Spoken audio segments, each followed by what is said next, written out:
Welcome to this new video series about private equity net returns, where we talk about how the new SEC marketing rules that are going into effect in November 2022 might impact your marketing and fundraising materials. My name is Mike Reinert. I've worked in the industry for 15 years. I run the AUXILIA Mathematica website, and I wrote the book Private Equity Value Creation Analysis. These videos cover findings from my work, website, and book, and they're designed for private equity practitioners who use data to raise capital or evaluate the returns of private equity deals, funds, GPs, and investment programs. If it's helpful to you, subscribe and check out the website where you can download the Excel files behind every episode. This is the first video in the Private Equity Net Return series, where I'll explain better ways to measure net multiples and net IRRs for portfolio companies or groups of private equity deals that don't have real net returns because they're not real private equity funds. These models have always been essential for new private equity managers who are raising first-time funds. They're often fundless sponsors who have historically completed transactions by raising capital on a deal-by-deal basis, and now they want to show you what the returns would have been in a fund with a traditional 2 and 20 fee structure. Or they might be spin-outs or lift-outs where a handful of investment professionals leave an established firm, and their model must show their track records for the deals they led separate from those of their former partners. And similar to this is the track record for private equity GPs that are in transition. They might be shifting their strategy to focus on a certain type of company or industry, or simply changing key personnel, so they must model their returns after a subset of deals that are most relevant to their go-forward team and strategy. Now, I dedicate a whole chapter to this in my book, which you can buy on Amazon, and you can download a free white paper that I wrote in 2021 about it from my website. But I want to cover it again here on the YouTube channel because the new SEC marketing rules that go into effect in November 2022 appear to expand the use case for these hypothetical net return models. Here's the rule. It's called 17 CFR Part 275 and 279. The whole thing is about 430 pages. You'll find links to it in the description. We'll just focus on this December 2020 press release, and specifically this one item right here that says, "The rule prohibits including in any advertisement gross performance unless the advertisement also presents net performance." Now, on its face, this doesn't sound so bad. It's true that way back in the good old days, 15 years ago when I started working in private equity, GPs would sometimes get away with only showing a gross return. But that was rare, and the practice basically disappeared when Dodd-Frank required private equity GPs to register with the SEC. Limited partners expect to see some kind of net return that includes the impact of fund expenses, management fees, and carried interest, and they usually get it. Here is an example of a private equity track record that you might find in a GP's annual meeting deck or a fundraising presentation. It usually provides a gross multiple and gross IRR for each of the deals in the portfolio, and it can also have gross returns for groups of investments like the realized subtotal and the unrealized subtotal here on the table. The second to last line provides the entire portfolio's gross return. This represents the return of all the capital flowing back and forth between the fund and its portfolio companies. The last line on the table is the fund's net returns. This represents all the capital flowing back and forth between the limited partners and the fund. It includes the fund's expenses, management fees, carried interest, and other fund-specific items. Now, the net return line at the bottom of the table was key to satisfying all the old marketing rules. This let us show all the other gross returns on the table, and it also allowed us to make other gross return statements in the deck. For example, we might have a bullet somewhere that says, across the three funds, healthcare investments returned a gross multiple of 3x and a gross IRR of 30%. The net return line in the table gave us the cover to say that. Now lately, many of the lawyers and the compliance consultants out there are saying that this is no longer sufficient. Rather, the statement about the healthcare investments, which is called extracted performance, must also include a net return estimate, like this one here.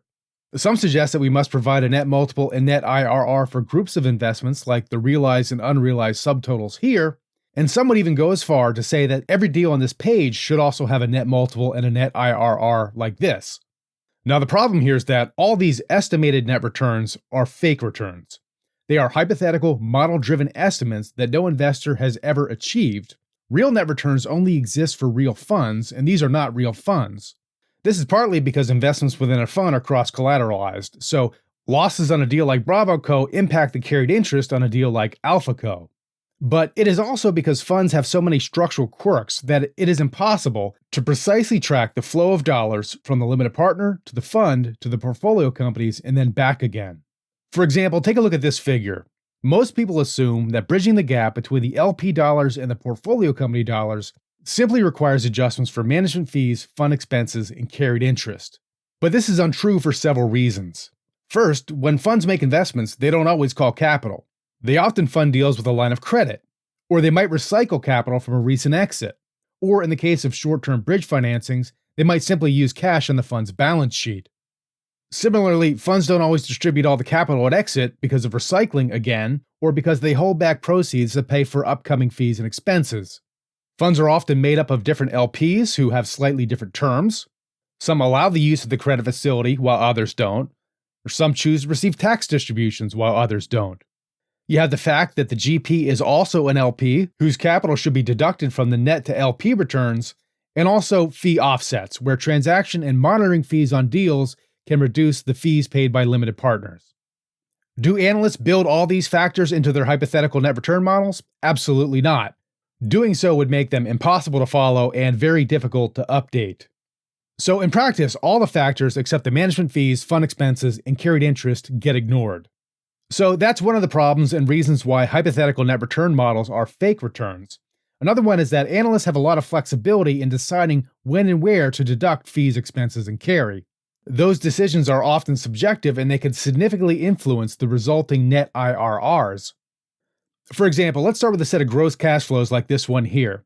Now, the analyst comes in and tries to layer on some reasonable adjustments for management fees, fund expenses, and carried interest, like this. Adding them up gives us a set of hypothetical net cash flows from which we can calculate a net multiple and net IRR. Here we get a net IRR of 20.5%. Now, what happens when our analyst notices that this is just shy of a top quartile benchmark of, say, 21% or 22%? Well, there's no rule that said they needed to make their adjustments exactly like this. I mean, it's just a fake net return anyway. So why not spread out the fees a little bit more? And why not move the carry to the end? Now when we add across, look at that, we just moved the net IRR up to 22.6%, which makes this hypothetical fund a hypothetically top quartile fund. So I think that's a problem with these more aggressive interpretations of these new SEC marketing rules. Adding lots of fake net IRRs to marketing decks will require GPs to build lots of models like this. And there's currently no standard methodology or guidance on the best way to build them. As we saw in the prior example, it's quite easy to move these numbers around, either accidentally or purposely. Now, presumably, we're doing all this to make sure we don't mislead the investors. But private equity limited partners are some of the most sophisticated institutional investors in the world. Each of them evaluates hundreds of private equity deals and funds every year. If they see a portfolio's gross multiple or gross IRR, most of them can tell you what the corresponding net return should be just by using their intuition. And finally, if you're trying to compare two different GPs with a metric that reflects what they say they do for a living, which is the buying and selling of private companies, the gross return is a better comparative measurement for that activity. However, rules are rules, and if we must make these models, let's at least build them as well as we can. This series will show you how to do that. We'll start with a brief overview of the conventional net return model in the next video. This is how most analysts traditionally build them. And then in the following video, we'll show you a better net return model. This allows us to make all the fee, expense, and carry deductions systematically. This eliminates number fudging through arbitrary decisions about timing, and it also saves GPs a lot of time because it drastically reduces the number of spreadsheets and assumptions that must be built, tracked, and kept up to date. And then we'll show you the net return models of the future. There is a way to get very good estimates of a deal or portfolio's net IRR, and you can do it with a few clicks on a calculator. You don't even need a cash flow spreadsheet. Great, in the description you'll find a link to the episode page. There you can review notes and references and download Excel templates for all the models we discussed. If you need more help on getting your net return models up to speed, feel free to get in touch. Thanks for watching, and see you next time.